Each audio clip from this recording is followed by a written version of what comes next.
Nous avons vu que le Beth Midrash a le même effet que le fleuve, de même que le fleuve, la rivière, sort l'homme de son impureté et le rend pur, de même le Beth Midrash rend l'homme pur, il le sort de la condamnation et le fait basculer dans l'univers de l'acquittement. Il sort de Chova en Zéchout, comme le dit l'Agmara.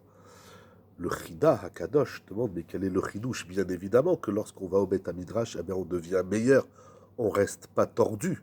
Le Beth Midrash, l'étude, la réflexion, la prière nous améliore. Alors qu'est-ce qu'elle veut nous dire, la Gemara? Le Chida explique la chose suivante, rapportée dans le livre Has Be'echal Kodsho du Rav Amir Chazani.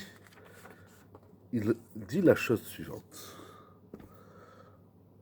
Une personne qui est impure, le Talmud et la Halacha nous enseignent que si elle va dans un mikvé, même si ce n'est pas dans l'intention de sortir de l'impureté afin de se purifier, le mikvé en lui-même opère cette purification de l'être. Il sort des lois de l'impureté vers les lois de la pureté, donc même sans kavana, sans intention de se purifier, c'est la puissance du mikvé à comprendre en soi, bien évidemment.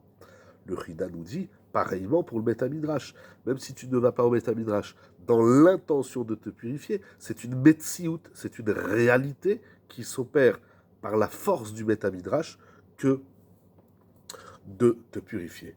Un point important, dit le Chida, si le Beth Midrash, et parce que le Beth Midrash est comparé à la rivière qui purifie l'homme, alors comme le mikvé, donc de la même façon que celui qui rentre dans un mikvé avec un objet impur, par exemple quelqu'un rentrerait dans un mikvé avec sheretz, ce qu'on appelle sheretz beyado, il rentre dans un mikvé avec un reptile mort, alors le mikvé ne peut pas le rendre impur. C'est-à-dire que si je ne peux pas rentrer dans la pureté avec un élément impur qui est son opposé, si je rentre dans le mikvé avec un élément impur, j'empêche le mikvé d'opérer sa fonction et ses effets. La même chose, celui qui va au Beth Midrash, mais il va au Beth Midrash, mais il va dans l'intention inverse du Beth Midrash. Il parle pendant la prière au lieu d'étudier, il rigole. Donc là, il a un comportement opposé au Beth Midrash.